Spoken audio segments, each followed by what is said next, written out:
welcome to Real Horror. Tonight we are discussing Hannibal Season 3, Episodes 3 and 4. And, of course, joining me, as always, is Vinny. How you doing tonight? Oh, I'm all right. Kind of. Yeah. How about you? Yeah, same, hanging in there. Hoping that everything is okay with my internet, because during the intro, it kind of stopped for a second. I was like, uh-oh, what's happening? Uh-oh. Yeah, so But it's we'll all right see. right now? Yeah, it's all right now, so fingers crossed for that. They are crossed. Yep. Yeah, looking forward to getting into these episodes. What did you think of them? Yeah, a couple of big surprises. The Yeah. last time we talked about, like the first thing I think they showed on episode 3, I could have sworn he took her out. Oh, yeah. That was a big one, and yeah. Huge surprises in episode 4 that I was not expecting either. Yeah, it was a shocker to say the least. Yeah. But now it kind of rings bells that she's almost like she's baiting him, kind of too.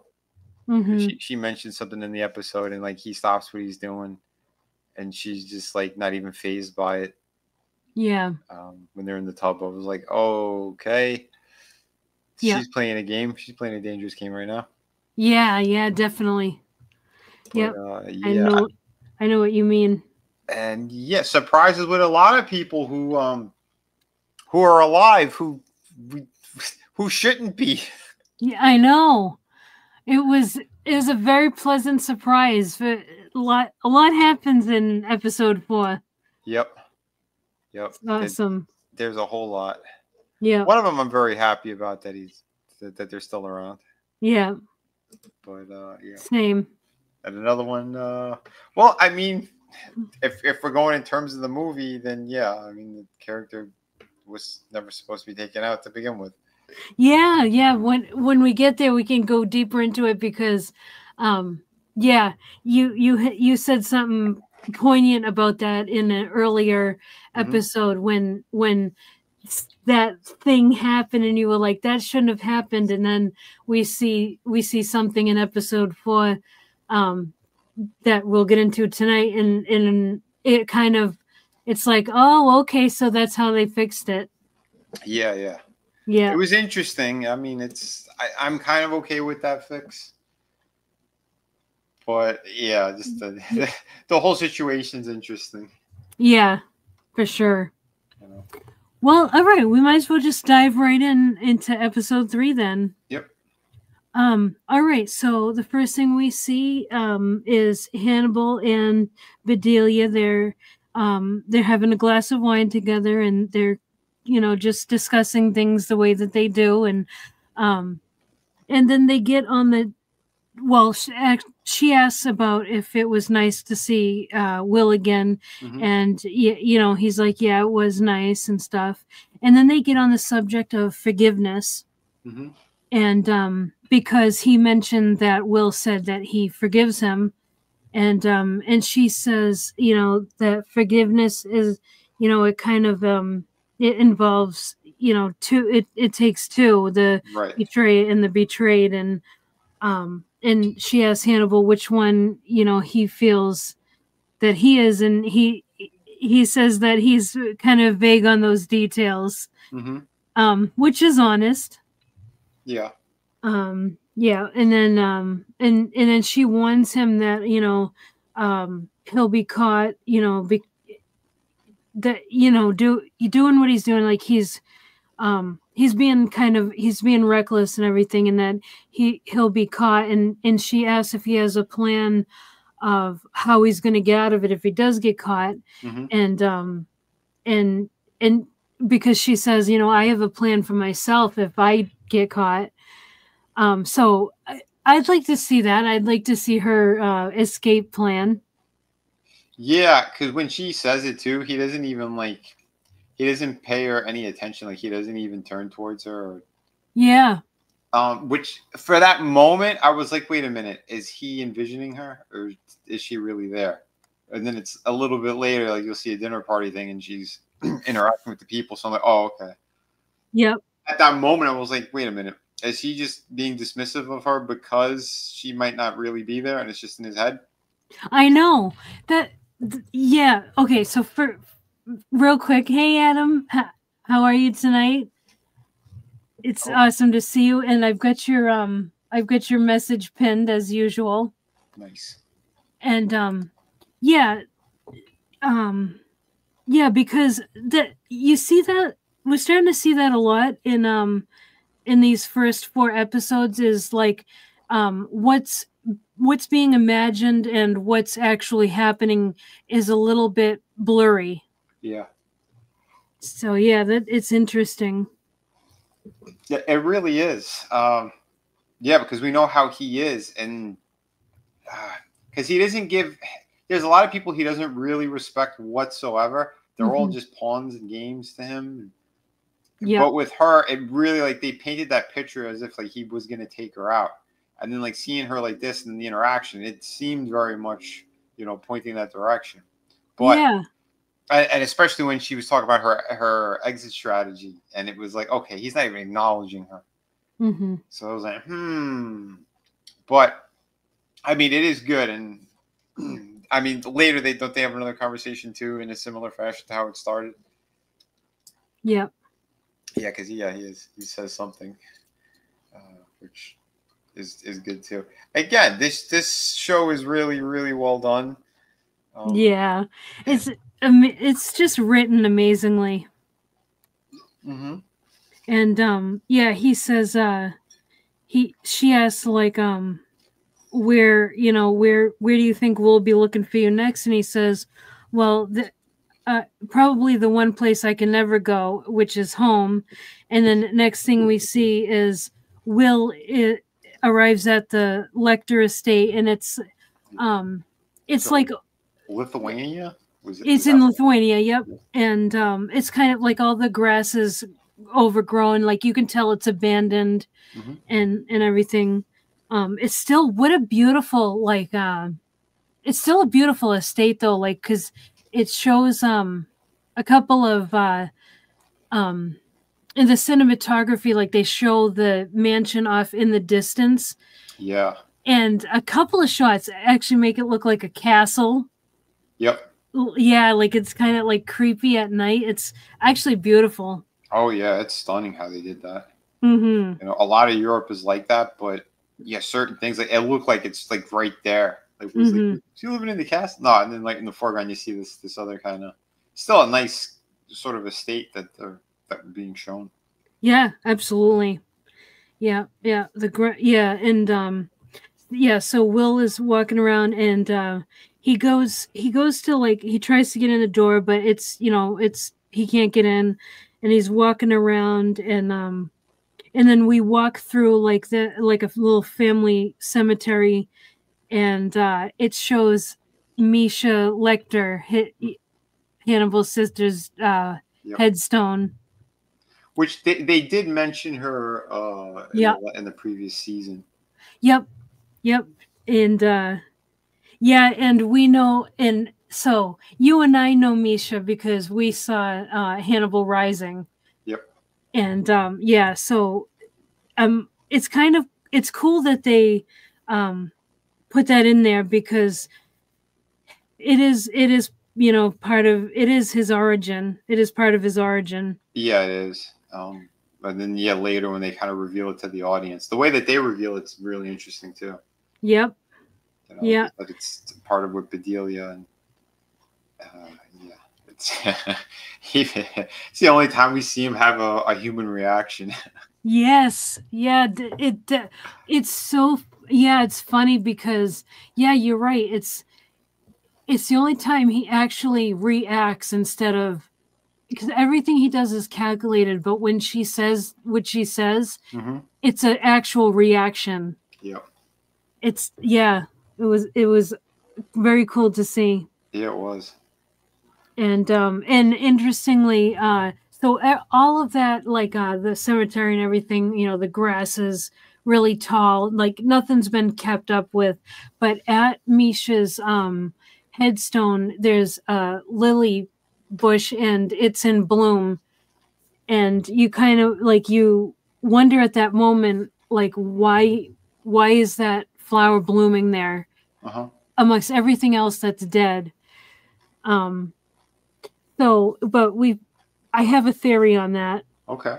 And then so, you know, Will's walking around, and then he goes to like a kind of a clearing in the property, like among trees or whatever, and he imagines sitting there in like with Lecter, and it's like they're both in chairs in this clearing, and they're discussing like memories and all that stuff. And it almost reminded me a little bit of Morpheus and Neo.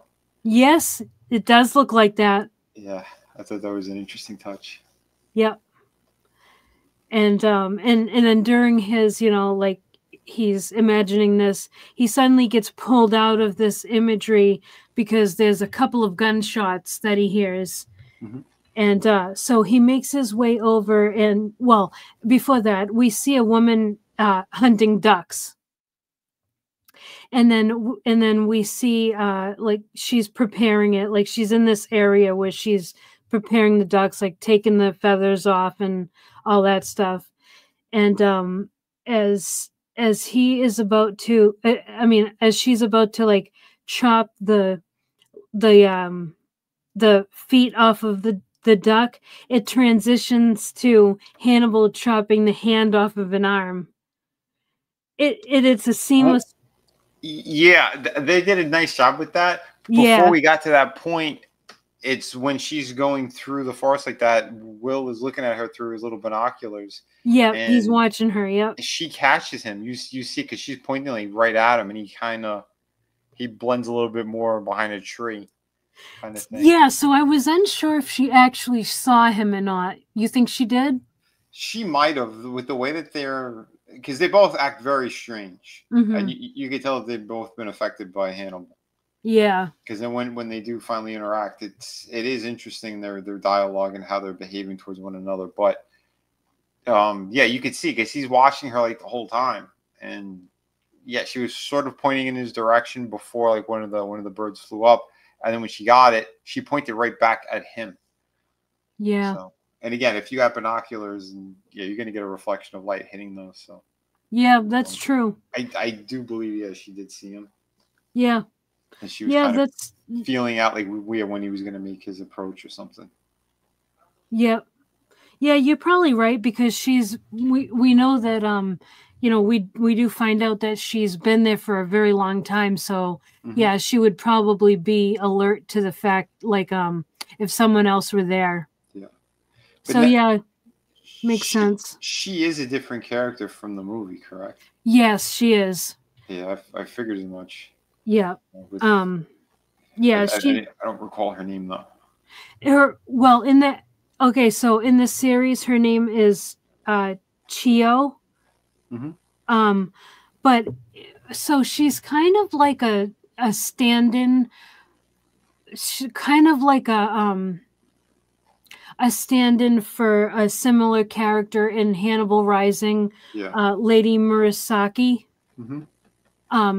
They look very like she could play Lady Murasaki. So that's who I actually thought it was going to be at first. Yeah. And but then she was too young. Yeah. That's what. Yeah, that didn't make sense because she would have been a lot older. Yeah, because she was technically supposed to be like the aunt from Marriage or something in the movie. Yeah. Lady Murasaki is Hannibal's aunt. Yeah, and yeah, so definitely like, even though like, you know, it looks like she's a different character, but I mean, it's so similar. Yeah, I like that they're trying to get reminiscent of all the films.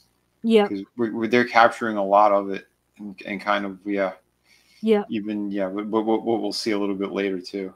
Which is good with the pig farm guy. Yes. Yeah. Huge stuff in episode 4. I can't. Yeah, we'll definitely get there. Yeah. Which did they recast him? I was thinking that too because he looks different. I think they did. He even sounded a little bit different because in the other, what was in the first episode, I think, or it was the end of the last season. No, the end of the last season when he's in the bed. You could hear his voice is still there, but in this one, it seems like it was totally. It was closer to Gary Oldman in the Yeah. regular Hannibal movie, which was fine too. Yep. I'll look it up. I'll try to look it up. But yeah, you can keep going though. Okay. Yeah, so after they transition to Hannibal chopping a hand off an arm and preparing it, and then we see Hannibal and Bedelia having a dinner party with that snooty professor guy, Sogliato, and then Hannibal is preparing like this drink, and it's got crushed ice in it, and we see him like chipping away at the ice and into the drink, and then they're talking, and he's like explaining the drink, that how this drink he prepared is like the last drink that was served on the Titanic and everything, and then as he gets kind of like, he walks behind the professor and then towards the side, and he all of a sudden takes the ice pick and just stabs him right in the temple, and it like out of nowhere, and it was so fast, and Bedelia's just like taking. She's in shock, and Yeah. she has that fear again, like when the other dude got killed. Yep. Yeah, that was something else. And he goes, "That might have been a little impulsive." Yes. And oh my god, so the way that that professor guy, he's like, he's not dead, right? Yeah, he said, he goes, he starts kind of like laughing, and he goes, I can't see anything. Yeah, and he's like laughing, and then he goes from like laughing to confused to like, like his emotions cycle. It's strange. Yeah, it's that specific spot through the temple and into the brain like that.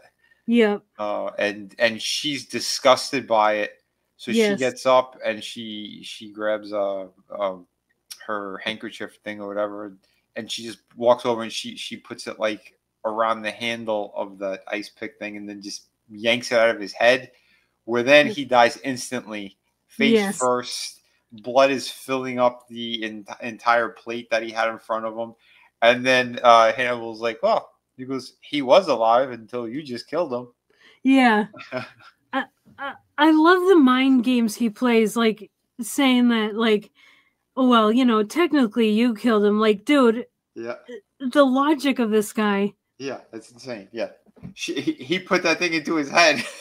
Yeah. There's only one outcome from that point. Yeah, seriously. Jeez. Like, what are you going to do? Send him on his way with an ice pick sticking out of his head? Yeah. I mean, you could, I guess. Yeah, but he ain't going far. I mean, he was eventually going to meet his demise. And yeah. Let's say an ambulance got there, brought him to the hospital. He still hasn't died yet. By the time he's sitting in there, there's no other choice but to yank it out, and where he's going to be instantly killed. Yeah. That thing was what, like 5 inches? Yeah, it was. Yeah, long. A standard ice pick. So yeah. Yeah. You put that through. I mean, that's in the center of his brain. Yeah. Oh, by the way, they did recast. Mason Verger. Yeah. Yeah, it was Michael Pitt, and now it's Joe Anderson. Okay. So, all right, makes sense. Yeah, because I saw that too. I was like, wait, this isn't the same guy. Yeah. Which, I mean, I could probably understand it too, because the guy was like, "Oh, well, if people can't see my full face, then why am I going to reprise this role?" Yeah. I mean, I get it, but yeah, it is what it is. No big deal. But the guy, he still did a good job. I think he's another British actor. Oh, okay. Yeah, I've seen photos of him, and he looks very familiar. I just can't place where else has he been in? He was in a Liam Neeson movie, The Grey. Oh yeah, I saw it a long time ago. Twilight, something called The Reckoning. I mean, he's had work here and there. Mm-hmm. His face looks like I do know him specifically from something. It might be a TV series. But yeah, interesting. Mm. The Green Knight. I don't know. But, that is what it is. But yeah, no, yeah, that scene was insane. Yeah. And yeah, and the little back and forth that they have too, Yep. because it's more like, yeah, well, now your hands are dirty as well. Yep. Like he kept throwing it like at her. It's like, wow, man, you really are a piece of shit. I know. These like his logic is just wild. Yeah. Oh, I And know the movie he's from. He was in The Crazies. The oh one with Timothy Oliphant.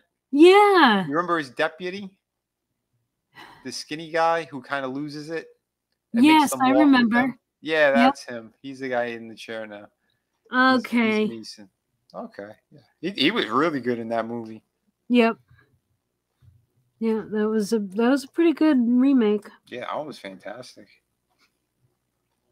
Good stuff. All right. So next thing we see is a surprise. We see Jack arrive at that chapel there, and he's looking at crime scene photos and talking to that Inspector Patsy guy, and yeah, they're talking about, like Patsy tells him about, the lack of evidence, and Jack reiterates to the inspector that Hannibal's very careful with the evidence and stuff, and Yeah. but he does say, I do think that Il Mostro will return to Florence, and Patsy asks, we come back with me to catch him, and Jack's like, I'm not here for Il Mostro, I'm here for Will Graham. Mm-hmm. It was still so great to see him though, and how he entered like that. Oh yeah, That was big a good time. scene. It's awesome to it was awesome to see him again. I can't think of a single role where I really did not like Lawrence Fishburne. Like he's always been excellent in everything he's done. Yeah, you're right. I don't think I've ever seen. I don't think I've ever seen him in anything I didn't like, or because his acting is always fantastic. Yeah, he's always been top notch. One of my favorites. Mm-hmm. You know, when everyone's like on the Sam Jackson, I'm like, nah. For me, Lawrence Fishburne, I think he's one of my favorites. Yeah. You know, and he's done a shit ton of movies as well. Yep. So good stuff. But yeah, he's really good. That scene's awesome. And again, it's a good throwback to the Hannibal movie with the what's his name, Giancarlo Giannini. Yep. Because that's what that Italian actor's kind of, he's sort of playing that role. Mm-hmm. Yeah, I like how they have kind of analogs in the TV series, like kind of like parallels to movie characters. Yep. Yeah, I like how they did that. Yeah, it's real good. And it makes sense. Like I said, to blend all those stories, that's not easy to do. And then you remove the the main was it Clarice, taking her out of the equation. Like that's ballsy how they did this entire thing. Yeah, absolutely. Yeah, I think the closest they got to Clarice in the series was what the heck is her name? It was the one that her arm was found in the observatory, and oh yeah. I can't remember what her name was. Yeah, I can't either right now. But she sort of, yeah. It's almost like they took Alana and her. Mm-hmm. Like they split Clarice into two different people. One they made her shrink, and the other one is like this victim character who was like a recruit. Yeah. Yeah. It was interesting. Still good though. Very. All right, and then next we see Will is still in the woods, and he kind of like he hears some noises, so he's walking through the woods, and then he gets to like this old water fountain, and and he like stops, and there's like fireflies around him, which was a cool scene. Mm-hmm. And this old water fountain, it's got like snails and everything in it, and snails seems to be like a running theme here with Hannibal. Mm-hmm. Um, but yeah, it's very cool, and Yeah, there's like a he likes his escargot, yeah, or yeah. what Italians call them, a babaluja. I think it's Oh, called. really? Yeah, I didn't know if I they're the didn't know that. smaller snails. Yeah, they're like smaller snails, and yeah, it's almost like it's one of those kind of delicacies or something too. It's just bugs to me. Yeah, I agree. Like I wouldn't want to eat those for nothing. Ugh, no, I'm all set. Right. And interestingly, on this water fountain, like on the base of it, or around the rim, there's a little, it's like a small child's handprint in red paint. It's Mm-hmm. it's faded because it's an old fountain, but I thought that was cool that they included that. Yeah, it was neat. And then we see that woman Chio. I think that's how you pronounce her name. Um, the woman that was hunting the Asian. ducks earlier. Yep. We see her, and the ducks are done. She's getting them out of the like oven in this area that she's working in, and she's chopping the meat off the ducks and everything. And then Will is just like he's watching, and then she leaves the place, and then Will goes in to see that there's been a man that's been kept there. Like it looks like a old style dungeon kind of. Mm-hmm. And yeah, he's been kept there, and he's trying to talk to Will, but it's in a different language, so Will doesn't understand him. Yep. And then all of a sudden behind Will hears like the sound of a gun cocking, and then he turns around, and it's the woman. And she says that you're upsetting him and you're trespassing. And Will says that I'm a friend of Hannibal's. And he's got his arms up, and he's like, can I lower my arms? And meanwhile, like, the prisoner is muttering through all this. Yep. And he's like, what is he saying? And she's like, he wants you to look at him and speak to him. And then Will goes to turn, and she's like, but you're not going to. Mm-hmm. And Will's like, you're treating him like an animal. And she says, I would never treat an animal like this. Yeah. So yeah, so we're left at that point. We're like, okay, what is going on? Like, who is this guy? This guy must be bad. Yeah. But we don't really know, because we don't know her either. Yep. We don't know shit about these characters. Yeah. So Will, he walks out of that place slowly. She follows him, and then they start talking, and he asks what he did, what this prisoner did. Mm-hmm. And then this is when she reveals that he's the one that ate Misha. And he's like, how long has he been your prisoner? And she says that well, we've been each other's prisoner for a very long time. Mm-hmm. And he's like, how did you find yourself in this position? And she's like, well, I think that question kind of applies to both of us. Mm-hmm. And then Will goes, yeah, the answer probably applies to both of us as well. And then he asks her name, and this is where we find out her name is Chio. And she asked, like, if Will and Hannibal were close friends, and she says that were you nakama, which means very close friends in Japanese. Mm-hmm. And Will is like, yeah, and he says, he goes, yeah, he left me with something, and yeah, he goes to lift his shirt, yes, and she points the gun back out at him, and he goes, yeah, he left me with this smile, and with the smile, yeah. Yes, it was pretty cool. Oh my God, that was so wild. And then finally, when she sees that, she lowers her gun. Yeah. And Well, she was starting to lower it until yeah, he went to, like, he was about to lift his shirt. Then she yeah, pointed at him again, and then she completely put it down. I'm like, okay, yeah, let's talk, homie. yes, yeah, like yeah, yeah. That was such a wild scene. Yeah, Um, and then like they're talking and everything, um, yeah, and we're then learning how they've both been manipulated yeah, yet again. yeah, and she says, interestingly, she says all sorrows can be born if you put them in a story. Tell me a story.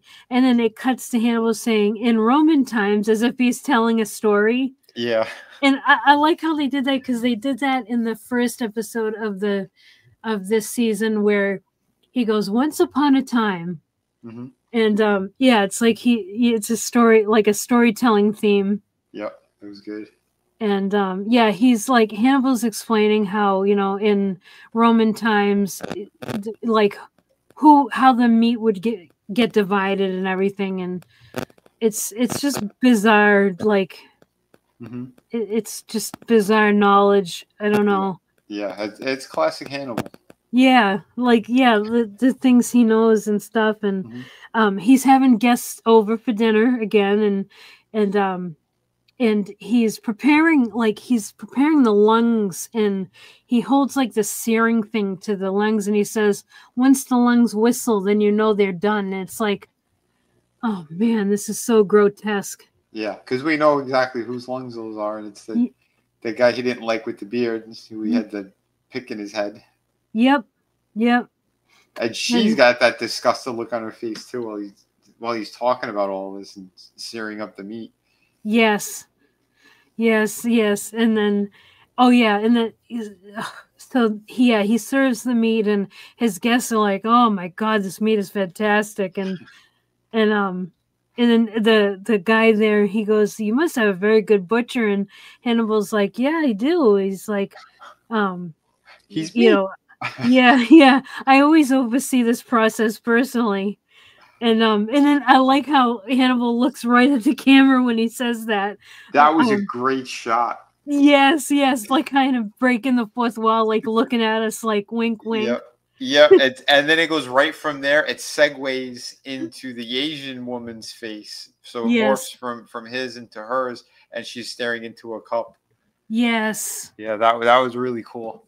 I love that. The directing is so top notch on this. Fantastic. The cinematography. This show is so beautiful. It is. Yeah, that looked so good. And then they're talking, and Will says that our minds connect all sorts of fantasies when we don't want to believe something. And Chio says that she's like, I accept Hannibal and what he's done, and why he's done it. And Will says, Misha doesn't explain Hannibal. And she says, he does. He basically, Hannibal does what was done to her. And Will says, well, how do you know that it was your prisoner who killed Misha? And she's, like, there's a pause, and she says, Hannibal told me so.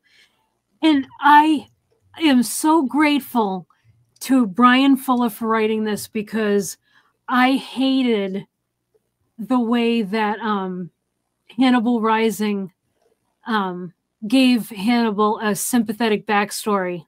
Yeah. And I feel like that simple Hannibal told me so corrects that mistake. Mm-hmm. Because it's like, we don't really know that that's the story. We're getting it from Hannibal's perspective. Right. I love that. Yeah, that was good. And she asks if Will's, she's like, are you here to kill me? And Will's like, if I were here to kill you, I would have already, killed you, eaten you, and fed what was left of you to him. Mm-hmm. And she's like, you say that as if you've already contemplated it. Uh-huh. And he's like, I want to find Hannibal and stuff. And And she's like, why? And he says, I've never known myself the way that I know who, like, I don't know myself the way I do when I'm with him. And she says, well, you won't find him here. It's not safe for him here. And she's like, there's too many bad memories. And then Will asks, what do these grounds hold for her? And she reveals that Hannibal wanted to take that prisoner's life, but she wouldn't allow it.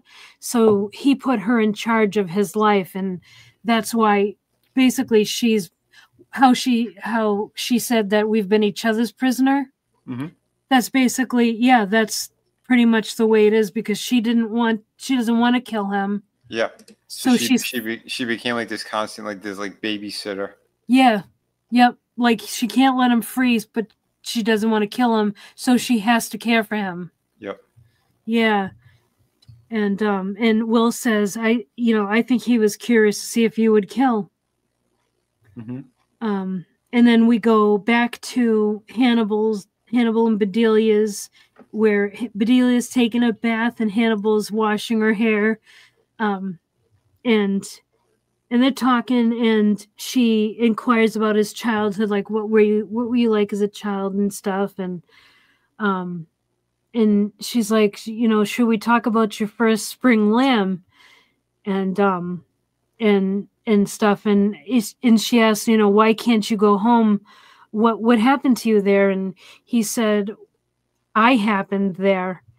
And then she asks, how did your sister taste? And then she disappears under the bathwater. He freezes. Yes. When he says that. Yes. How did your sister taste? His hand stopped, and he didn't even touch her anymore.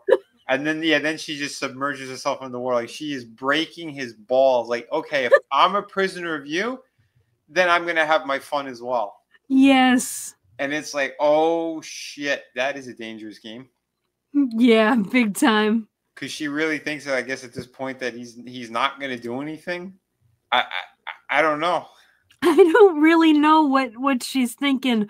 I don't know if she's just given up and she's like, F it, I'm just going to say what I want, or I don't really know.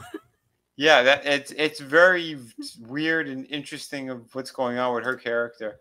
Yeah. Like, we know she's stuck in this situation, but it's like, well, how come Hannibal hasn't done what we all expected him to do yet to her? Yeah. So, it's why hasn't he? It's almost like, I don't know, with these moments where they are kind of quietly talking or whatever, as if he almost is still appreciating a bit of her psychological views on things and what's going on. Because it's almost like they have a brainstorming sessions when he's talking about Will. Yes. Yeah, so, he's obviously found some use for her, or she wouldn't be there. Right. Because we know how the psychopaths and the sociopaths are. Yep. It's always this using kind of thing. The way that she's like, how did your sister taste, and disappears underwater? It's like, I can't believe he just didn't like keep her held underwater at that point. Right?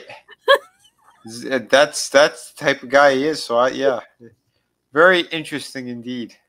It was great. Yeah. His reaction, like, so it's very subtle. Like, he doesn't react like a normal person. It's even like his reaction is so subtle. But it's there. Like, you can see it. Like, he was taken aback by what she said. Yeah, he did not like that. No, didn't like it, didn't expect it, and I loved it. Yeah, because that's a lot of disrespect she just threw at him. Yeah, for sure. Like, using his sister, like, she knows what kind of pain Misha is in his life, and to say that, wow, she's playing with fire. Yes, she is. And all right, and so they're great though. Their scenes together, it's just, yes, very, very electric. They're big time. Their scenes are so heavy. Mm-hmm. Yeah, awesome. and then it cuts to later that night. We see Will going into that where that prisoner is being kept, and he goes in, he breaks the prisoner loose, gives him some pants, and gets him out, and he's like, and the prisoner's like on his knees, and he's like kind of almost like worshiping Will and Mhm. stuff, and Will's like, go, go, run. And then finally the prisoner runs. So looks like, prisoner runs off. He's going to be free, right? Mhm. Well, we'll put a pin in that for a minute. And then next we see Jack is at the chapel again, and talking to Inspector Patsy, and they're talking about belief. This seems to come up a lot, like, are you a believer in this and that? And Jack, yeah, so they talk about that, and then Jack says that he took Will's imagination and broke it, and he's like, I don't know how he managed to piece it back together, and then so they kind of talk about that, and then Jack says that Will understands Hannibal and accepts him. Who doesn't want to be understood and accepted? Mhm. So he's starting to understand Will now. Yeah. Um, and then, okay, so then we go back But to at Lithuania. that scene, though, doesn't he say, of course, he does believe in God? He goes, didn't they get into that conversation where he did die and he was brought Yeah, back? he does mention that. Like, um, I don't remember how he phrased it, but yeah, he does mention that. Yeah, it was something along those lines. I can't Yeah, remember like word for how word can either, you but almost like how can you not believe if you're dead and then you're not, and yeah, he yeah, yeah because he says Will too. Will was also, he goes, we were yeah both. He said we were both dead and came back. yeah So yeah, it's really interesting. Almost like that bond that got even stronger when that situation had happened. yeah. And what's up, manliness? Manliness says just finished watching a Val Kilmer movie, The Traveler. I don't know Oh, if I've seen nice. that one. Yeah, rest in peace, man. That was, Yeah, man, yeah, what a fantastic actor he was. yeah. I know. Loved this stuff. He suffered for a long time. Yep. Yep. I still haven't seen Maverick yet. I want to, but it just they were bouncing around in the different streaming services. I don't know who the hell has it now, but whatever service it was on for a while, I didn't have. I went and saw that in the theater. Nice. Yeah, I was so glad I did, because what an awesome movie. It was such a like love story to the fans. That's great. Yeah. Um all right, so then yeah, so all right, after the chapel scene, then we go back to Lithuania, and we see Chio. She's taken, like, she's about to feed the prisoner. She gets, and we see the prisoner in the cage, and it's like, wait, what? Wait, what happened? So we see the prisoner in that area that he has been kept, and Yeah. she gets right to the the The cage door. door thing. Yeah, with food and wine. Yep, on the tray, and he like Bum rushes her. pushes, yeah, he rushes her, like, the cage doors, and which knocks her back, and yeah, spills the wine and everything, and he gets on top of her and he's choking her, and she's like, I'm sorry. She manages to get those words out. um and we're gonna put a pin in that for a second, Mhm. and then we see the scene play out, kind of like, we see the scene over again, like it goes kind of in reverse, and then we see it again, and we see that, because it looked like she died at that point, but when it plays again, we see that she managed to stab him in the neck, and she killed him. Yeah, she grabs like the chicken bone or something that was on the floor. Yeah, The or duck bone. yes, Yeah. yeah, and Yeah, it yeah, was because great too because yeah, how she jabs him in the throat. There was like another hole in the other part of the bone, so it was just like pouring out shooting out of the hole from from like where like the leg bone or whatever of the chicken. Yeah. That was great. It was like a fountain. Yeah, and yeah, because it was unexpected. Mm-hmm. Because it looked like when he was on top of her, it looked like he killed her. Mm-hmm. But yeah, the way they played it in reverse, and yeah, it was cool. Like how they did that. Yeah. And then Will is like out. He's outside, and he hears a loud scream. So then we see him. He goes in, and she's sitting there, and she's like, "You did this. You set him free." And Will's like, "I was trying to set you free," and she says, "You, oh, what is it? Yeah," she says, "You said Hannibal was curious if I would kill, but you were curious too." And Will says that, I didn't want this and stuff. And she says, "You were doing what he does," Mm-hmm. basically like manipulating the situation. Yeah. She says he'd be proud of you, his nakama. Mm-hmm. And then Will says, at some level you had to know. Right. So it's like, is Will admitting it? Kind of. That was dark. Yeah. And on her part too, because she almost seems content with it too. Like, after having done it, like she's upset, and then she's almost like okay with it because it's like, yeah, it's almost like realizing that this was the only outcome that was gonna have to happen, and that she was delaying it. Yep. Yeah.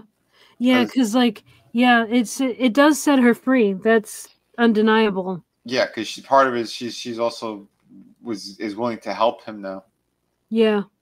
And so Will repeats what she said earlier. He says, "All sorrows can be born if you put them in a story." And he says, Hannibal created a story out of events that only he experienced, meaning, regarding Misha. Right. And then she says, "For Misha, I'll help you find him." And he asks, "Why would you help me?" And she says, "I have no reason to stay here. You saw to that." And the way that she looks at him, Mm-hmm. you can tell that she is unsure of Will. Yeah. Yeah. It's like almost how like Freddie Lounds was looking at him. Yeah. Like for the longest time, like. Yeah. Yeah, because Freddie Lounds said he was a psychopath too. Yeah. Yeah. Because she interviewed so many of them, so she kind of she sees the pattern with certain weirdos. Yeah. And then, oh man, and then what he does, so he he does this thing with the prisoner's body where he makes it he saw fireflies out in the field earlier, and so he turns the prisoner's body into a firefly and like strings it up on a rope. I'm gonna see if I can get a picture of it. It looks kind of like the moth from the Silence of the Lambs. It does look like that, and that's what I thought it was at first, and then I looked it up, and because I said, is that a moth? What is that? And apparently it's supposed to be a firefly. Yeah. I haven't seen those since I was a kid. Oh, really? Yep. Yeah, they were all over New York when I was a kid, and the last year I moved, there were like barely any. And then, I never saw them again. Do you guys still have them up there? Yeah, we see them. Wow. Yeah, it's usually like we mostly like we can see them better like in when we go to Vermont. Okay. Okay, so I've got a picture. Let's see. There it is. So yeah, and it's got snails, it's broken glass and stuff, and rope. Yeah, and that was creepy as shit. Yeah. Yeah. That's something else. But yeah, we're watching him string them up. as she's outside, and then he meets her out there. It's so weird because this is what Hannibal does. Yep. It's just so bizarre seeing Will do this. It really is. That's why I'm curious to see where they're going with the rest of this season, because I don't fully recall that he's still kind of broken like that. Yeah. Okay, so then they're leaving, like they're standing on the steps outside of that like building thing. And yeah, I mentioned that, the way that she looks at Will, it looks like she just doesn't know about him. And then it cuts to Hannibal is playing the piano, and Bedelia is like shrinking him basically. And she says that, what so the way she puts it is, what your sister made you feel is what Will Graham makes you feel. And Hannibal says love. And he says that Misha made him betray himself, but he forgave her for that. And he says she says that there's only one way to forgive Will, and Hannibal goes, I have to eat him. Yeah. And that's how the episode ends. Yeah. It was pretty dark right there. Yeah. And like the way that the whole way that that's phrased, like he puts it on Misha, that Misha made him betray himself. Like, wow. Just absolute psychopath. Yeah, and I don't remember if we do see him younger during this, if they do show some of that interaction with his sister and all that, or if it stays like this. That I don't recall at all. Yeah, I don't know. I don't remember this season at all. Yeah. Yeah, it's wild though. It's wild and it's very dark. It is. Big time. It's getting more to that point where it's like, okay, now would you really want to see Hannibal caught? Yeah. Yeah. All right, and then we're right on to episode 4.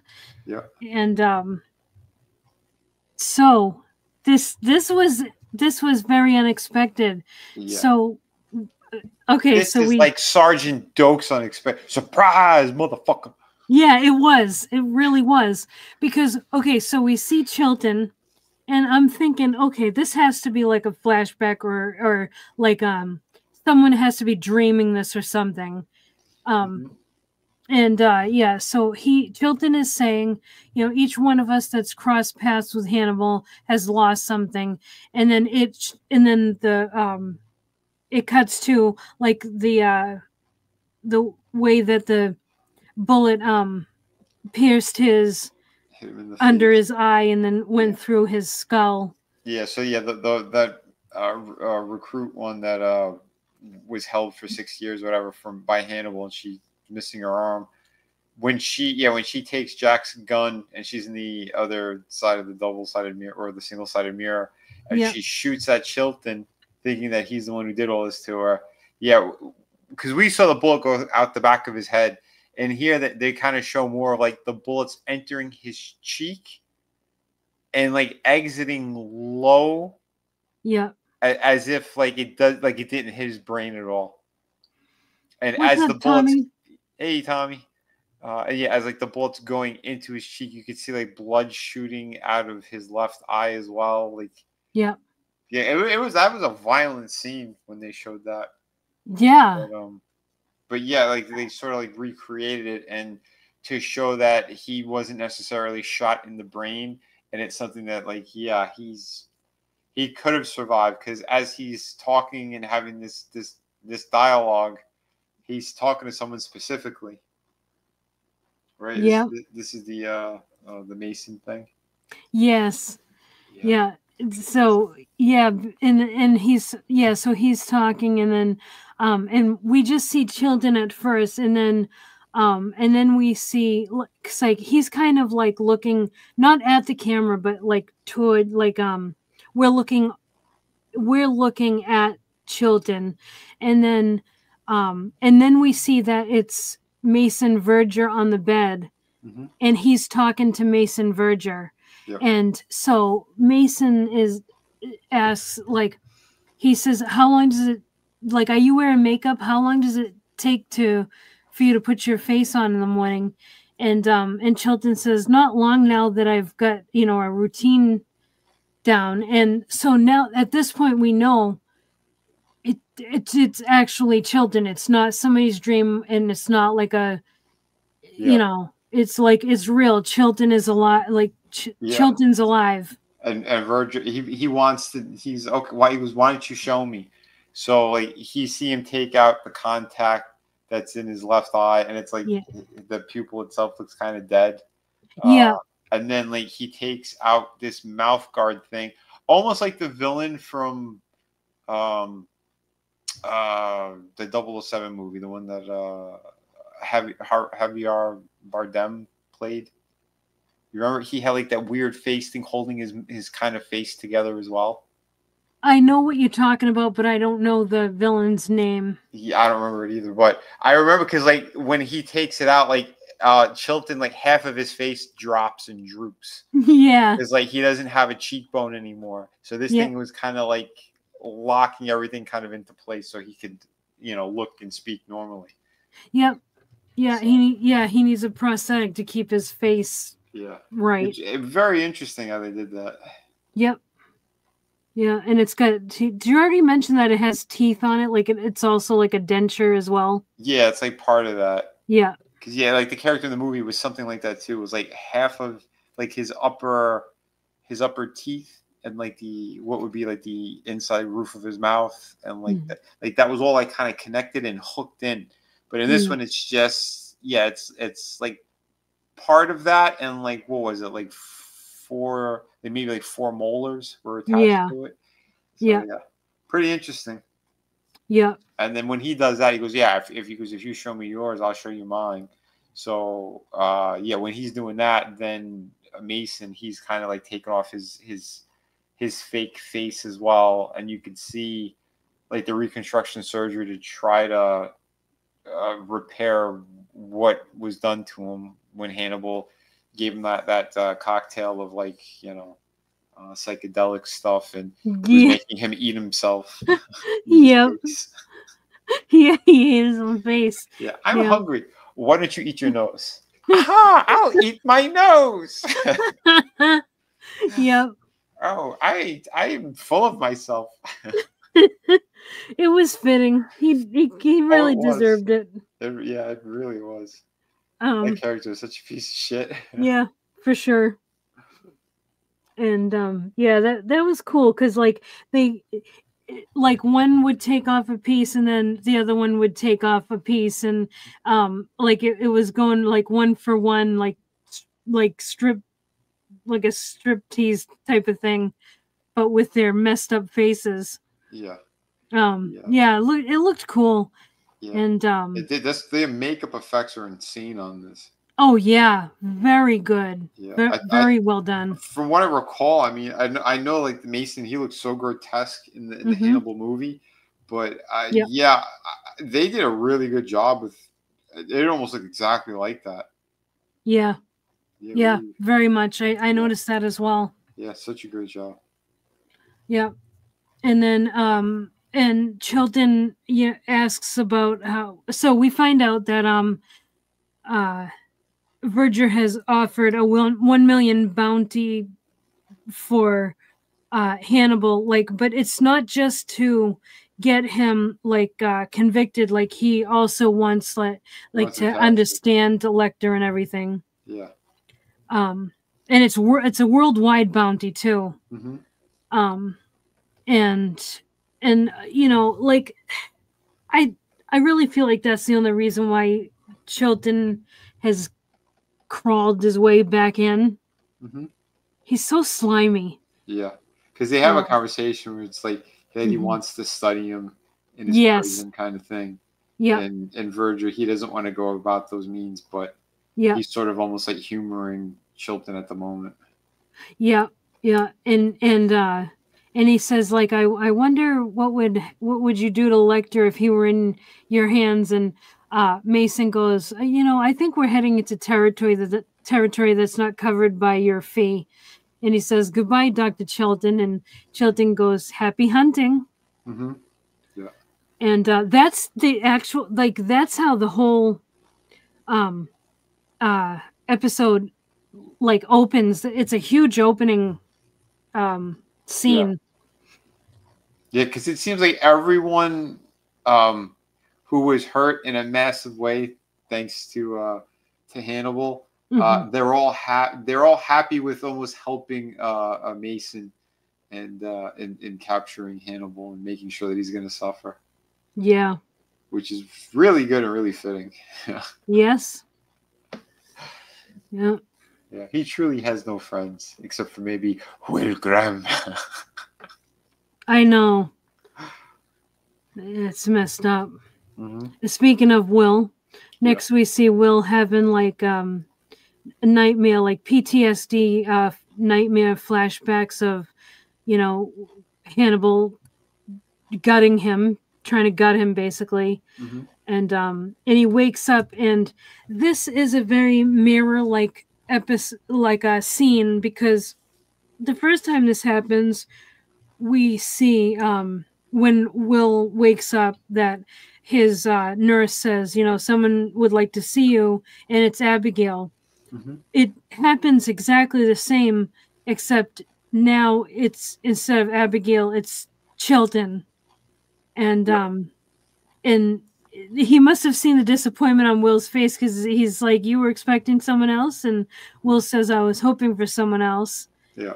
And Chilton says that the doctor said he knew exactly how to cut you, and they said it was surgical. It's exactly what Abigail said, and I'm wondering if this whole thing is what actually happened, but he ascribed this whole scene to Abigail instead, because that's what he wanted. Oh yeah. I mean, that's exactly what was going on here. Mm-hmm. It's fantastic writing, really. It is. Yeah, because it's a throwback to that other episode we just saw. So I mean, like, yeah, really good shit. Yeah. And it makes sense too, because he's still very out of it while he's having this conversation with Chilton. Yep. You could say he barely opened his eyes. Yep. So yeah, it's all very fitting. And yeah, he said because he says he left us to die, and then we see Abigail standing there, and now the first time that we see this, she looks all done up, and she looks nice, like she looks fine. Mm-hmm. But when we see it this time, she's standing there with a bloody neck. Yep. And she says, but we didn't. Mm-hmm. So yeah, that's definitely his imagination.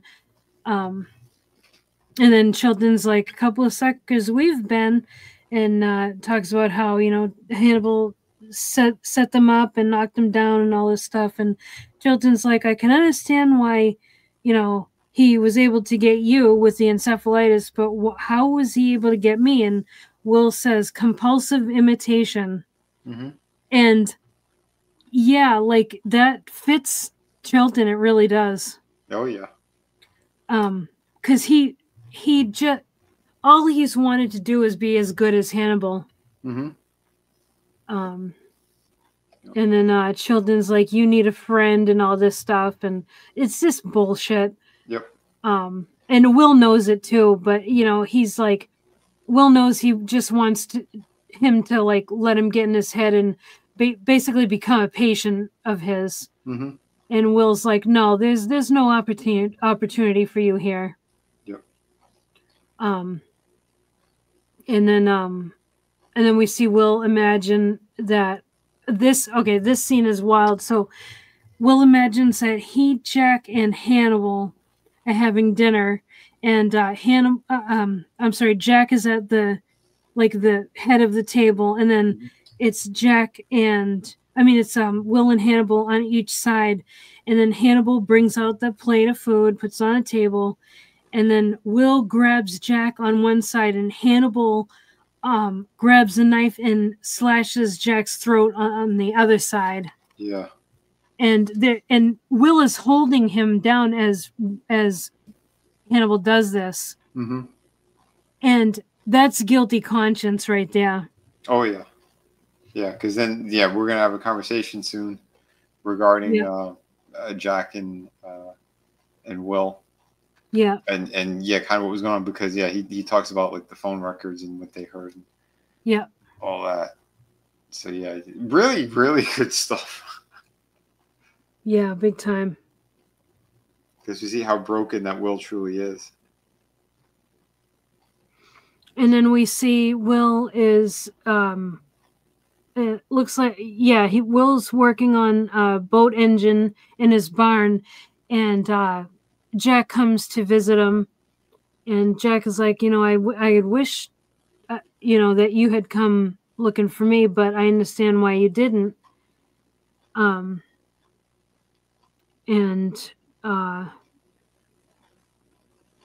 then Will kind of is like, why are you there, or something like that. And Jack is like, I'm here to make sure that you stick to the official narrative that, we were heroically wounded in duty. And Will is like, that's not exactly true though, is it? Mm-hmm. And then, they discuss, why Will called Hannibal that night to tip him off, and Will kind of pauses and says, I wanted him to leave because he was my friend. And then he waits and he says, and because I wanted to go with him. And Jack kind of looks at him like, you what? Mm-hmm. And I kind of I was feeling that. I was like, yeah, what? Yeah, what is this shit? Yeah. Like, you son of a bitch. Uh-huh. But didn't Jack say he kind of understood? Yeah. Yep. Because it's like, it's that level of manipulation that he had done to him. Yeah. And because Jack is understanding Will, mm-hmm. but he's also like, he doesn't want Will to go to the dark side. Right. Yeah. Okay, and then we see when Alana falls out the window, this time we see like how her skeleton was impacted, and then it shows her hitting the ground, and then the next thing we see her in the hospital, and she's like in this thing, she's like, it's holding her hips, so that she can't move them, because like her spine's been broken, like tons of bones have been broken. I'd assume the pelvis completely. Yeah, that's why they have it kind of like, they focus on that. Yeah, but she's looking really good. That was a really strange setup. It almost looked like an art exhibit rather than a hospital thing going on. It kind of reminded me of something like you'd see in a sci-fi movie, like like Fifth Element type of thing. Yeah. You know what I mean? It's exactly that kind of thing. It's like, you wait for the straps to come out. Yeah. Like, I'm Lilu. Yeah. You're who? I'm Alana. And she's recovering, but she's got bruises all up and down her body, and and Chilton's making his appearance of true to fashion, creep and a half. Oh, he's such an asshole too, because he's there to just say, I told you so at her. Yep. And basically. Yeah, they all have the very snarky attitudes at this point. Yeah. And she's even like, because they talk, and she's like, well, you make it sound like I did this to myself. And he's like, well, you all but threw yourself out the window, Alana. And it's like, dude, you're a dick. Get the hell out of here. Yep. Yeah, she goes between everyone who's affected by Hannibal. He goes, he was deepest inside of you. Yeah. Like, Yeah, oh, they that keep was a dick move all around. yeah, yeah, they can't yeah, like Chilton and Mason keep like they like to keep throwing that around. Yeah, throwing jabs at everybody. Yeah. And yeah, like talking about how she had sex with Hannibal, like they really like to throw that at her. Mm-hmm.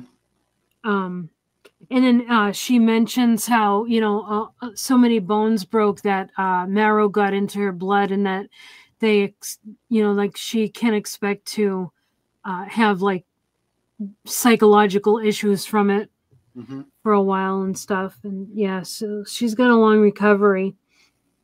Um, and Chilton, she's like, I don't mean to kick you when you're down. I'm just reminding you how you got down to begin with. Mm-hmm. And it's like, dude. And and then he's like, we could all use some group therapy. And Alana says, there's only one of us that you're really interested in, and that person is not interested in you. Yeah. And it's funny because he knows that she's talking about Will.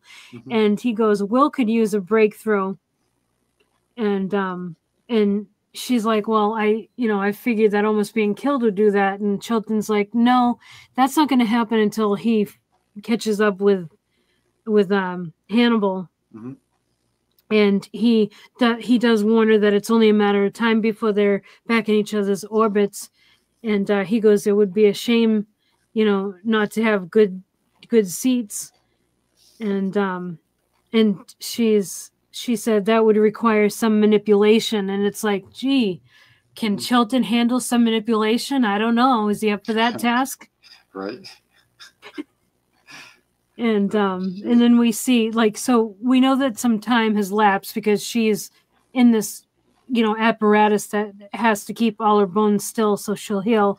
Because the next time we see her, the next scene, she's in a wheelchair and she's in Hannibal's house in like a hallway. Right. So we know that there's a time lapse. We just don't know how long. Yeah. And she's seen the last time she encountered him. Yeah. And it's when he was charging the door where Jack was inside of. Yeah. And then she starts to hear what sounds like his voice. Yep. Saying that he was going to kill her, like that he should have. Yep. And as she kind of slowly is wheeling into that room, she sees a foot and she keeps peering over, and then you see it's Will is there and he's sitting on the floor. Yes. And she's like, "What are you doing here?" And he's like, "I can say the same of you, but I'm here to what did he say? Visit old friends or something." Visiting old friends. Yep. Yeah. And he's like and he's like, I'm building rooms in my memory palace. Yes, that was it. For all of his friends and stuff. And he asked her to leave. Yeah, so they have, okay, so he brings up she's like, friendship with Hannibal is blackmail elevated to like love or something like that. Like, it's not, basically alluding that you can't have a friendship with Hannibal. It's not real. And Will says that friendship between he and Hannibal is, it's a pact ignoring the worst in each other to enjoy the best. And she's like, after everything that he's done, can you really ignore the worst in him? And then he turns to her and he's like, I came here to be alone if you wouldn't mind. Yeah. And just sends her away. It's like, oh, what a cold shoulder. Oh, yeah. Well, she did deserve it as well. I mean, yeah. What happened to her is horrible and tragic, but at the same time, she put herself in that position because she didn't trust Will. She trusted the guy that he's saying, like, she's like, hey, he's the one who's doing all this crap. I'm not the killer. I'm not. Well, you're crazy. It's you, Will. Oh, my God, I'm disgusted. You try to have him killed. And then it's like, look what happened. Yep. You stupid, stupid little girl. Yeah, I mean, for real, because everybody tried to warn her. Even Freddie Lowndes tried to warn her. Yep. It's like, Mm-hmm. how many more people Right. that you respect have to warn you? I And don't know. when she wanted that dirt, she wanted that dirt. Well, I mean, Mads Mikkelsen is hot, so no. Anyway, um, so Oh, shit. then we see that so she hightails it out of there, and then more You should have time. said she was burning rubber. Yep, she was burned. I like that.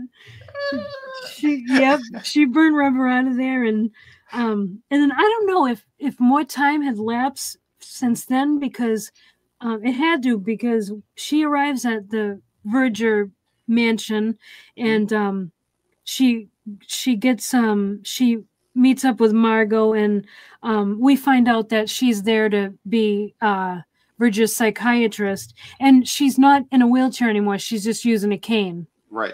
So she's made more progress. So Mm-hmm. yeah, I don't know how much time has lapsed, but some time. Right. But Even and that then stuff too, like when Jack's having this conversation and stuff with Will, like we don't know the full time frame. yeah, Was this before the Italy incident? Is he back? You know, yeah, there's a lot of strange kind of like they're jumping around. That's why that it's not linear is making yeah, the storytelling a little bit jarring for us as well, yep, yep. which feels like it was also done on purpose. But I think it was because I haven't seen them make any kind of errors like that. You yeah. know, like do things like that weren't on purpose. Mm-hmm. And funny thing is that Margot said, you know, if he offers you chocolate, just politely refuse. Oh yeah.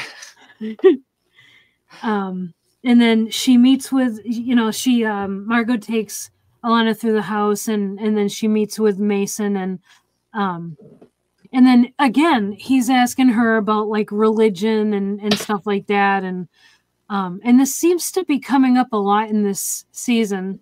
Mm-hmm. And he says that he's become basically a recent convert to Christianity and all that stuff, um and so he kind of like chats about that for a bit, and then as he's talking to Alana, he says that he's like, Dr. Lecter got deeper inside you than he did any of us, and he's being vulgar. Mm-hmm. And she doesn't respond, but interestingly, and I like how they did this, he starts choking. It's like he's choking on his words when he said that. Oh yeah. And she doesn't even react. She just waits there for a minute before saying, should I get a nurse? Uh-huh. She's just looking at him like, mm-hmm. Yep. Mm-hmm. Good. Yep. Like, oh wait, he's still breathing. And I love it because so he acts like a pig, and now he looks like one too. Yes. I love it. Yeah. Very And poetic. yeah. Yeah, I made a note of that. Like in my notes, I said the irony of him looking like a pig now. Mm-hmm. You know, because having the pig farm and acting like a pig and now looking like a pig, it's like perfect. I don't know, with the saliva coming out of his mouth, it was gross. And he's like, no, I'm fine. And then yeah, she mentions that, you know, you're supposed to be given any information you find on Hannibal to the FBI. You know, have you always done that? And he's like, not exactly. And he's like, you know, this isn't about revenge for me. I've actually forgiven Hannibal. And Alana's like, yeah, well, forgiveness isn't all it's cracked up to be. She's like, I don't need religion to appreciate Old Testament revenge. Yes, that was great. And I have to remark, she looked so beautiful in this episode. She did. With that red coat that she was wearing and the contrast with her black hair. Like, yeah, she just looked really beautiful. Oh yeah, almost like Snow White or oh yeah, I didn't even think of that. Yeah, what was her sister's name? Something red, like was it ruby red or no? But yeah, how Yeah, they I did don't it. know. Yeah, how they did it was really good. I did like that. Yeah, yeah, yeah. It looked awesome. And that she was wearing red like that because it's like the devil's coming out of her too a bit. Yeah, yep. Okay, and then the next thing we see is Jack.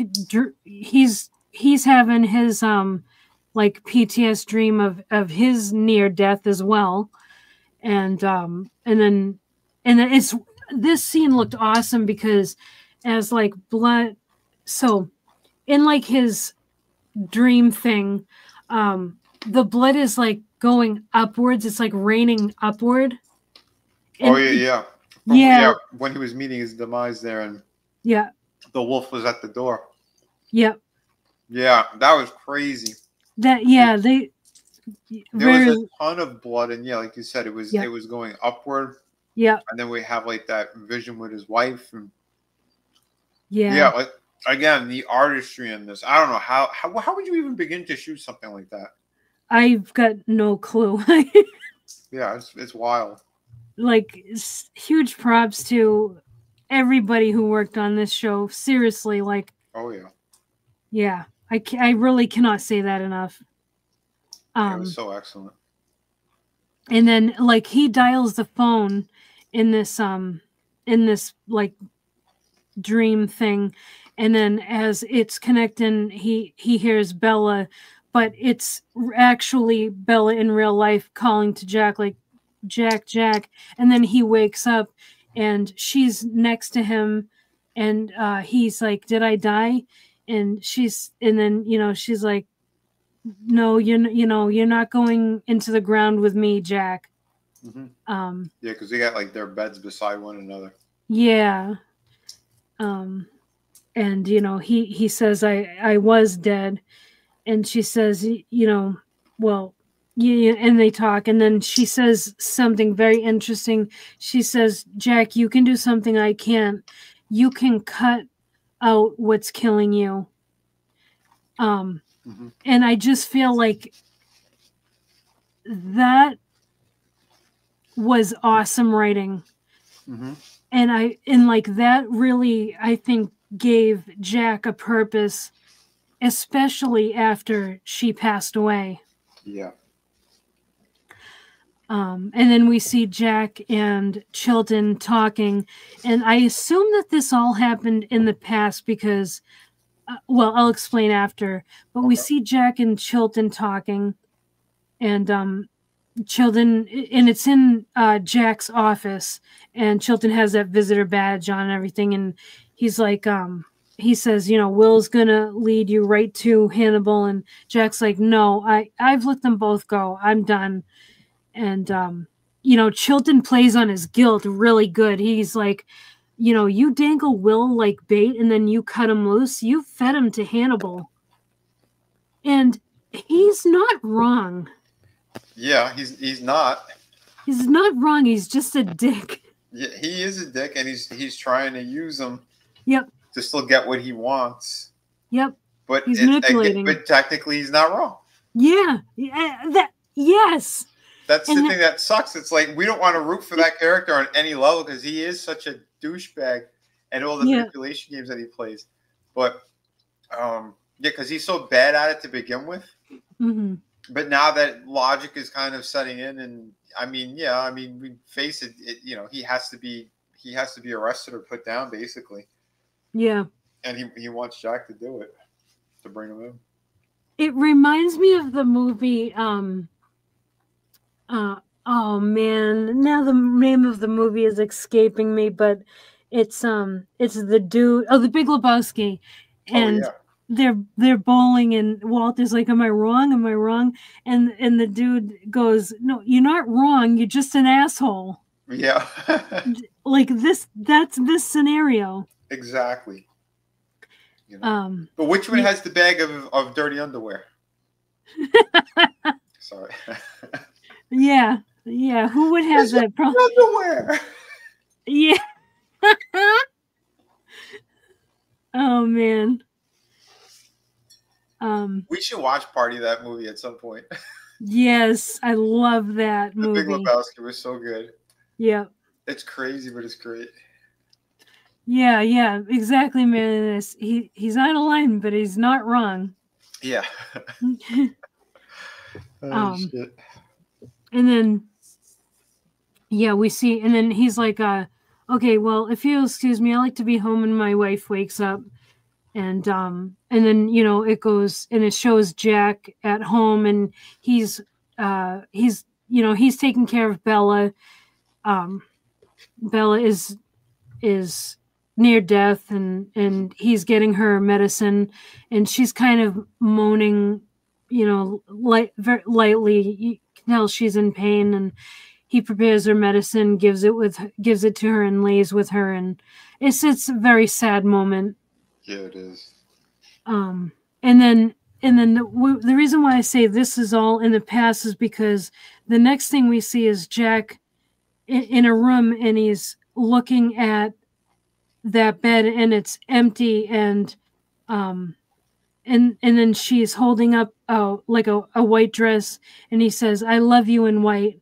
And then Alana is like, "Jack," and it's her actually, the one that's holding up the dress. Yeah.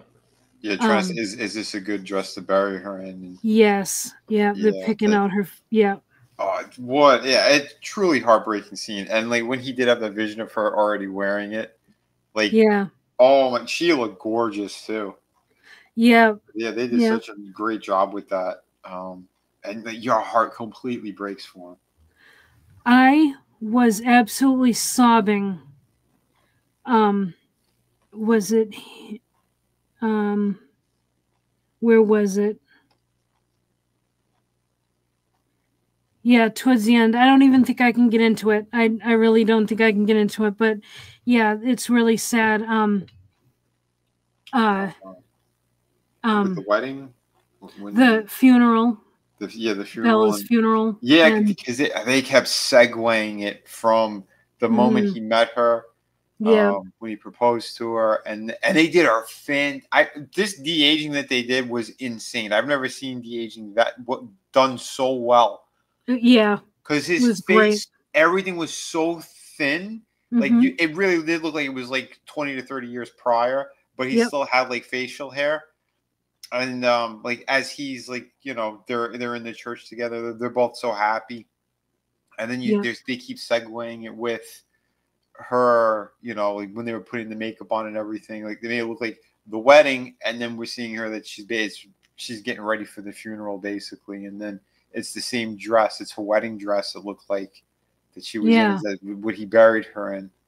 Yeah. And yeah, he's standing there over the casket, and he kisses her forehead and everything, and then as he's kind of like he's looking at the flowers that's next to him, you see that perfect penmanship of Jack Crawford's name written on this note, and he picks it up. He knows exactly who it came from, and that it was Hannibal. And we don't even get to hear the contents of the letter. We just hear Hannibal's voice saying that I'm so sorry about Bella, but we don't know the Yeah. full, because it's a full thing that he wrote, and he's Yeah. just sitting there on the pew when Will comes in, and it's just the two of them, and he sits like on the pew right behind him. But yeah, the whole scene was just completely heartbreaking. Yeah, because he hands that letter to Will, Mm-hmm. and all we know is, I'm so sorry, you know, about Bella, but we know that there's more written on it, but he doesn't read it out loud. He just hands it to Will. Right. Yeah, so I wonder if they'll reveal what's on that later or not. Yeah, I don't know. But yeah, it was really good how they did this. I wrote down what he said. I can't say it because I don't think I'll get through it. But he says that, I know what's coming for you, Will, but you don't have to die on me too. So Yeah. you can see that he's worried about the trajectory of what Will is like, the path that Will's setting on. Yeah. And then next thing we see is Mason. He's getting like, so he has his own personal doctor, and he's getting like his face treated at home. You know, and he's like, oh, oh, and he's talking about how much it hurts and everything. And the doctor is like, you know, that pain is actually a good thing. It means that, you know, that the nerves are alive and all that stuff. And yeah, because we see that they show us the process of how the reconstruction surgery went. Yes. That was the most graphic shit I've seen, I think. Yeah. On this show. Like, I was like, okay, I don't need, I'll just look away for a moment. I don't need to see all that. Yeah. Because it's like some shit is just like, okay, that's, for me, that's too much. I don't need to see that. Yeah. And then when he looks at himself in the, like they give him a mirror and he looks at himself, he seems pleased. Yeah. So, yeah. And didn't he say something along those lines too? Or like, oh, that's better. Or, yeah, something like that. Yeah.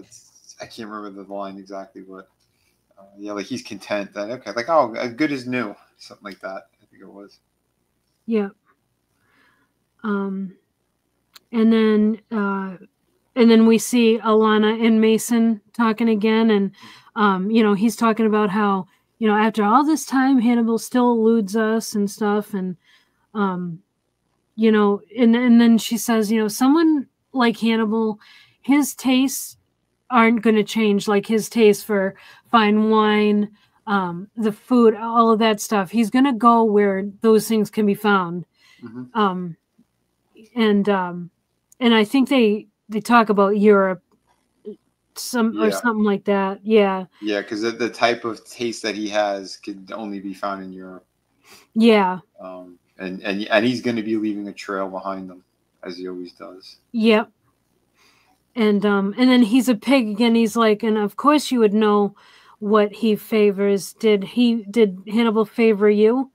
And like, he's being a pig again. Yep. And she says, you know, I imagine I amused him because things either amuse him or they don't. And if they don't, well, look at you. Yep. And then she says, the last thing that Hannibal said to me is that he's going to find me and kill me. Yep. So. Yeah.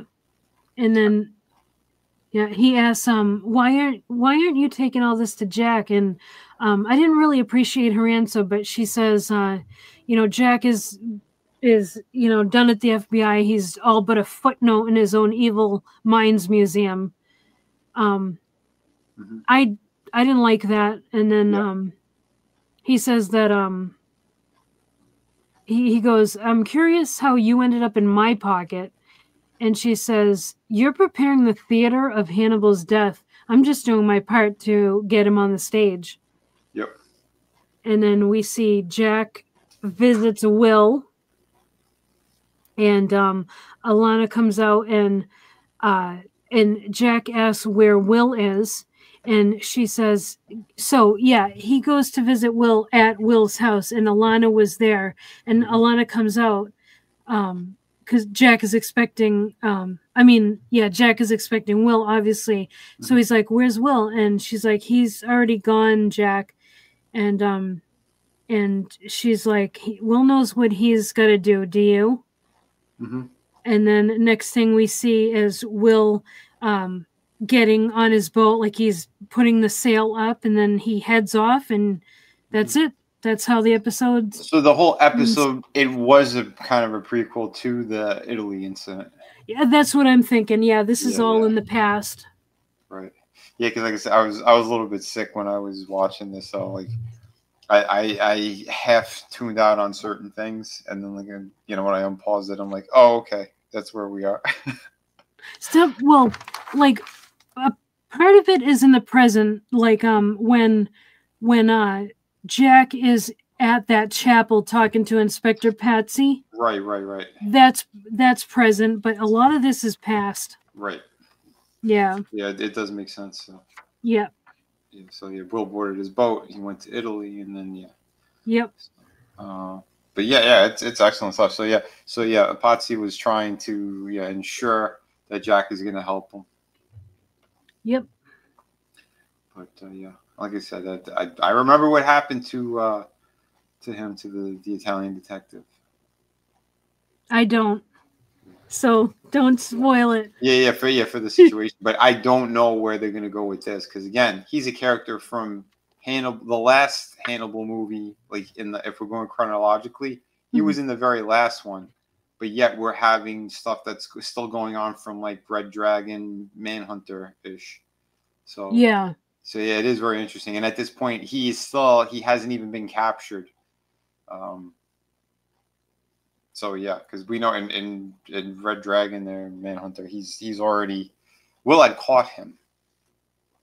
So like I said, it's interesting how they're doing this whole series. Yeah. It's like Hannibal without Clarice and merging all the movies and shit together. Yeah. And they're doing a good job of it because like the way they're adding certain elements at different times, it absolutely works. Oh, it does. It really does. Although I like it. The Asian chick feels a little shoehorned, but like if I didn't see Hannibal Rising, like I wouldn't have totally understood. But having seen that before getting into the rest of this, it did help. I'll say that it did help on that level. So it's like you say, even though she's more of like a replacement for the aunt character. Yeah. It still makes sense. Yeah. Because she's someone else from his past that she was also a prisoner in a way.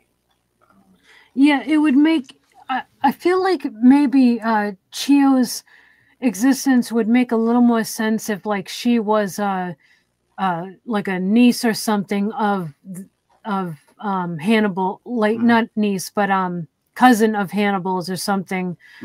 I don't know. Yeah, because are they? I'm curious if they're going to explore her situation a little bit more. Because they need. It feels like that needs to be more fleshed out. Yeah. Just diving into her and just showing this so far is a bit jarring. Yeah. Because we need to know how they met and everything. Like, and where they met and all that stuff. Because the way that she is very analogous to Lady Murasaki. I feel like there's got to be something there. It would be a wasted opportunity if there isn't. Right. But so, we'll see what happens. I mean, again, they've been doing such a great job. Yeah, absolutely. These fantastic episodes. I really, really had a fun time watching episode 4. Having everybody come back, I really felt like this feels like Hannibal. Yeah, seeing the full casting. I'm assuming that's why they did that too, because it's like the tease and holding back on some of them, and then it's like, oh no, so and so's alive, so and so's alive. Because like I didn't remember Alana dying at all, from that previous season. Yeah. And when she went out the window, I remembered that, but I'm like, she died? I don't think she died. Yeah, they kind of they left everybody except for Abigail. They left everybody else's fate. Kind of like, we can go anywhere with this. We could have some of them die and not others, and so it was smart how they did it. Yeah, the Chilton thing that was very crucial. So I am happy, even though I'm not a fan of the character. I'm happy that they put a Band-Aid on that. Yes, because that was very brutal, that demise, and it's like there's no one would have survived that. Yep. Yeah, when I saw Chilton, and I was like, okay, this is real. This isn't some kind of dream or whatever. I was like, oh, Vinny's gonna be happy about this. And because it's that's such an important part of the entire story, especially for Silence of the Lambs. Yeah. And I forgot, that they had brought him back for Red Dragon as well. It's like, because we see how he's being tormented throughout Red Dragon by Chilton as well. Yeah, like he has to survive because Hannibal is old when we meet Chilton in the mental hospital. So he's got to survive. Yeah. Again, yeah, I am looking forward to getting into those movies as well as soon as this is done. Because yeah. I mean, Yeah. now are we doing Manhunter as well, or are we doing like? Um, Because it's going to be one of the two is going to come first, since we already saw Hannibal Rising.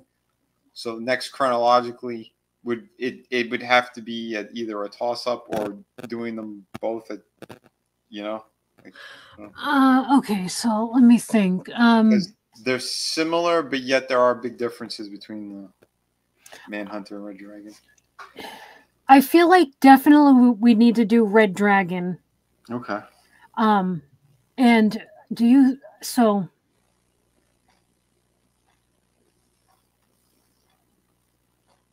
do you think we need to do Silence of the Lambs?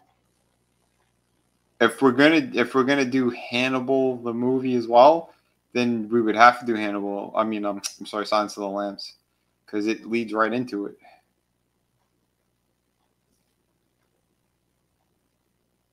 We've never done that, right, on any of the horror shows. No, no, we never did Silence of the Lambs. So yeah, maybe we should.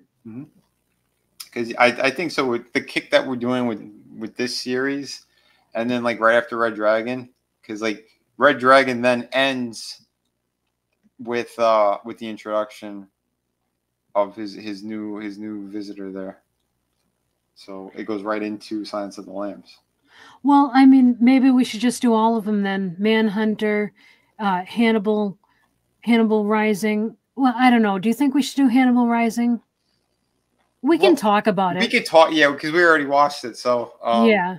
but We yeah, can mention it in one of like mention some of it in one of the streams because really there's only a couple of noteworthy things right, about it. yeah, because he got the revenge on all of them anyway, and it's like Yeah. the big scene of the big moment was on the boat Yeah. with Lady Murasaka. Yeah. So yeah, so I mean, but yeah, again, that's the question: are we going to do Manhunter first or Red Dragon first? We I'm do think Manhunter, right? yeah, I'm thinking do them in chronological order as they were released. So Manhunter, and then what would the next one be? And then when Silence it of the Lambs. Sounds of the Lambs, then Hannibal. Well, wait! No! We're gonna have to do Manhunter and Red Dragon back to back. It would have to be Manhunter, and then we watch Red Dragon because the Red Dragon goes straight into Silence, then goes into Hannibal. So it's the three with Anthony Hopkins. They're all together. They flow into each other. Okay, so you want to do them in. Okay, so you want to do them in the In the order that the story should be, because if we go the way that they were released, we're jumping all over the place. But if we want to tell the coherent story of Hannibal from when he gets caught, how he helps Clarice, and then what ultimately happens with Hannibal. Does that make sense? yeah. I don't usually like doing that though, but Why is if that? you think we should like I've seen people recommend that people watch Star Wars like that and I hate that. But well, the original movies that came out, just without the prequels, those original three movies, they went together. The Yeah. 77, 80 something, like those all went together. So that's kind of how the Hannibal thing, it's the same way. It's not that, like, the only thing that's the prequel was Rising, Yeah. because if you were to watch him the proper way, because otherwise we're jumping back and forth in his history instead of just watching it through. That's like if we just watched Hannibal season 3 first, then we went back and watched season 2, and then we watched season 1. Yeah, but I mean Would that have made sense? no, but this is one entity. This Right. is like But if that's why they redid Manhunter and made Red Dragon, because they wanted, that's the full vision of the Anthony Hopkins trilogy, was that it should be Red Dragon, Silence of the Lambs, Hannibal, or Hannibal. Wait, Hannibal Rising? No, Hannibal Rising Hannibal was Rising, was yeah, was is the uh, was, origin. was the origin. So it's If we're talking about the three big movies with Anthony Hopkins, you want to watch them in the proper way. I don't know. Okay, I'm gonna have to think on this. Trust me on that. Trust me on that. My only question was if we were doing Manhunter or not. But if you want to do Manhunter, then that would technically be the very first one we'll watch. Yeah. Yeah, because I don't think we need to do a stream for Hannibal Rising. Yeah, Rising we don't have to. You don't really I mean, yeah, we do. There's nothing that we really need to break down with it. No, and It's basically we can add it. We can just add in snippets of like what's important from it in a like a stream we're already doing, or like even on the last episode of this series we can talk about Hannibal Rising. Yeah, because the bullet points are essentially the opening of what happened to him when he's a kid. Yeah. Then it's maybe his first kill, the butcher. Yeah. The mention of his aunt, and then how he went after the people who are responsible for it.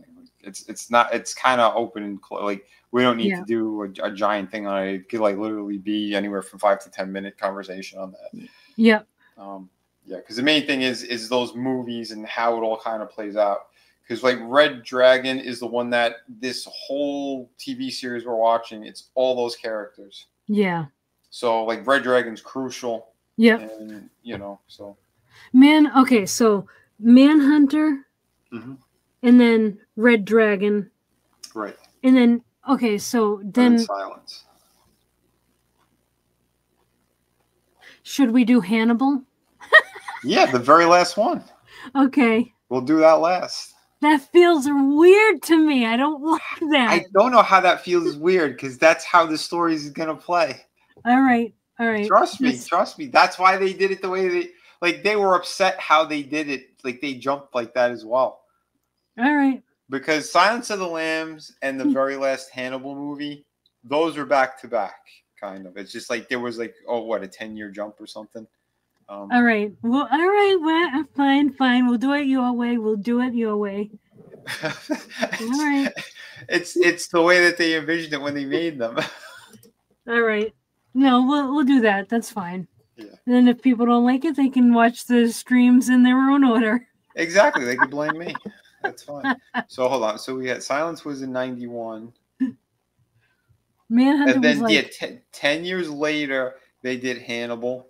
Yeah. And then a year after that they did Red Dragon. Yeah, that's how we should watch them. But it's in reverse then. All right. It's not even in reverse. You mix the whole thing up. You have the middle movie we watch first, then we have the end, and then we go back to the beginning. If you wanted to do it the way they were released. Does that make sense? I don't think so. I like watching things in the order that they're released for some reason. I just like doing that. You're giving me a heart attack here. All right. No, we're gonna do it your way, all right? Yeah, because now I'm getting OCD. Jesus. And me too. Like I don't know what to do. All right, no, that's good. I think those 3 movies. I think that'll be good. All so right. for sure, Manhunter, Red Dragon. Wait. Yeah, Manhunter, Red Dragon, Silence, then Hannibal. Okay, so those 4. So once a week we'll do one movie. Yeah, that's fine. Yeah, that'll be good. All right, awesome. But something tells me I'll probably get monkey wrenches. Never mind. Why? What? I was gonna say with Manhunter and Red Dragon. Something tells me we might end up doing those together. No. Well, yeah, that's interesting. Because those are the 2 that are the most similar. Because we have a different cast and slightly different chain of events, sort of. Yeah. But it's essentially the same story. Yeah. And Manhunter's the one that I don't recall as much. I don't know if I saw the whole thing or if I just saw pieces of it. But yeah, that one has, what's his name? Brian Cox was Hannibal.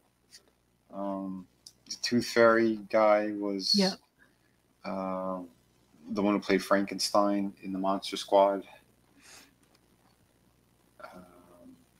Will Graham was the guy from CSI. Yep. The Vegas one. It's got a guy for Freddie Lounds, an actual man. Yeah, Freddie Lounds was always supposed to be a guy. They only changed it for the TV show. He's a ginger male, and yeah. He was what's his name? Philip Seymour Hoffman played him for Red Dragon. Yep. All right. Yeah, that sounds good. Mm-hmm.